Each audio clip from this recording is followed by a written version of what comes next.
Now let's move on to our next district, and that is the residential district. If you do work in a business district, I would recommend kind of living in another district because transportation is convenient out here in Shenzhen. You don't really have to worry about living in another district because subway is quite fast out here and it's frequent as well. You just have to wait around 5 minutes if you do miss a subway, and sometimes as low as 3 minutes. Now, the advantages when it comes to these residential districts are the cost of living and eating out. The food are a lot more cheaper. So the first district we're going to talk about is Longgang. I would say this place is the best place out there if you are on a budget or either if you want a cheaper place to live in Shenzhen.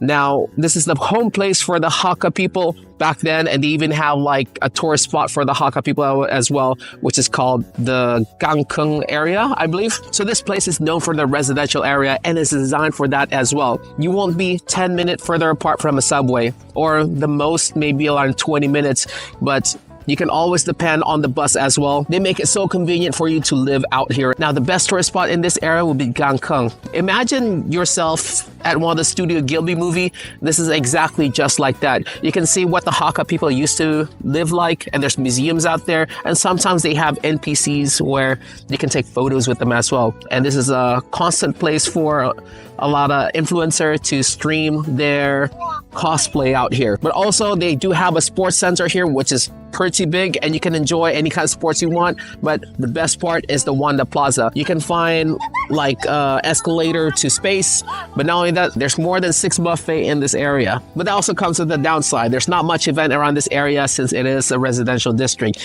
You do have to go to niche mall and stuff like that to kind of seek out these events. And for our next district will be the Longhua district. This district is similar to the Longgang district, but a tad bit better. Now, when it comes to this district, apartment is still pretty cheap, but it is right smack in the middle of Shenzhen, which means when you want to commute to your work, it doesn't take too long for you to get to one district to another district. Not only that, this place is near the highway speed station, which means it's going to be easier for you to go to Hong Kong or any parts of China without much of a hassle. But as for me, my favorite part about this area is the food. Now, when it comes to the Longgang area, you can find many street food in this area and street food hub center because this is a high traffic area because this is right in smack middle of Shenzhen. And you can find any type of street food you can probably imagine. Baked fish, chicken, salted chicken, pork, I don't know, you name it, you can find it out here. Now, when it comes to this place, there's not a lot of tourist spots. I would say Mission Hill is a good tourist spot because for the golfing, but I think the most accessible one will be the highway speed station. Behind there, there's like this like sky park. It's pretty cool if you go up there, but that's about it. Not a lot of tourist spot, but this is going to be one of the food hub in Shenzhen.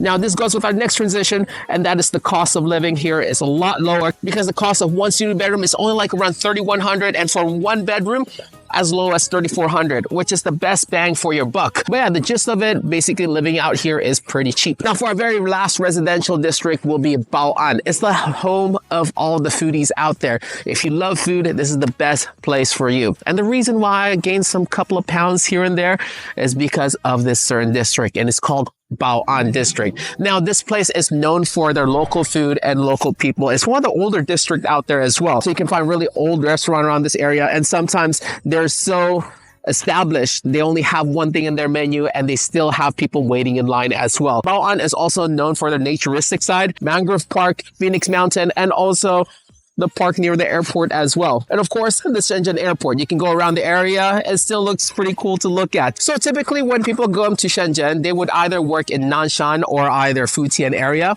And working in the Futian area, you would probably live around the Longgang, Longhua, or Luohu area. But if you're working in the Nanshan area, I would recommend that you start living in the Bao'an area, because the thing is, apartment here is a lot cheaper comparison to Nanshan, but also the cost of living and all the shenanigans. And the cost of apartment here is ridiculously cheap. I would say as low as 2,300 for a one-bedroom studio apartment that is modern. Now, if you're looking towards like the more older building, it's gonna be a lot more cheaper than that.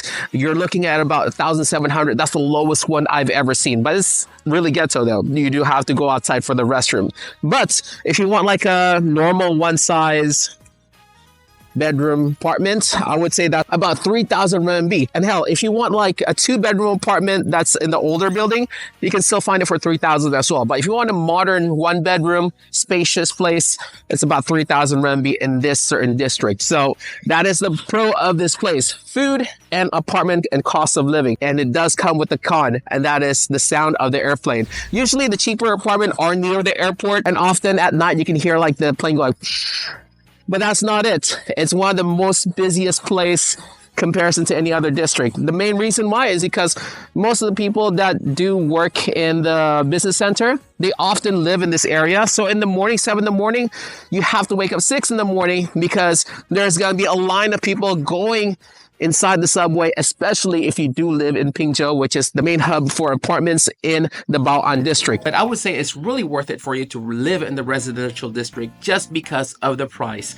Now, if you are, again, working in the business district and you already have a full 8-hour shift, like I mentioned last time, it's not worth it to live in the residential district. Although you are saving a couple thousand, or like maybe not a couple thousand, I would say like 1,000 RMB, is still not worth it because your time is valued a lot more compared to your sanity. And you don't want to wait and spend your whole life in the subway during the weekdays. That's just hell. I would say if you are working in the residential district, then you have rolled a golden dice, and lucky for you, you're gonna get the best of the both worlds. But yeah, overall, I think residential district is god tier. Now, there is one thing you do have to keep in mind, and that is noise pollution when coming to these residential districts, because residential districts are always often the #1 hotspot for renovation and also growth. And which means if you are living in a more sparse area, do kind of scout around to see if there are upcoming construction. They will tell you in these little poster board saying like, oh, this is gonna be from 2017 up to 2020, whatever, 2 million yen. Or you know, you get the drift of it. And talking about noise pollution, you do have to watch out for the 5 p.m. activity around the area as well. Make sure you scout well around the area, because most of the time in these residential districts, there's a lot of square open spaces, which means a hot spot for dancing eye, which can cause noise pollution. And yes, the first 2 weeks it's cute to see elderly people dancing, but at the 4th month, man, it could be tough. But yeah, that's about it. I'll see you guys next Wednesday on the frontiers. And is it worth it to truly live there? And yeah, Solo Quest logging out. Peace.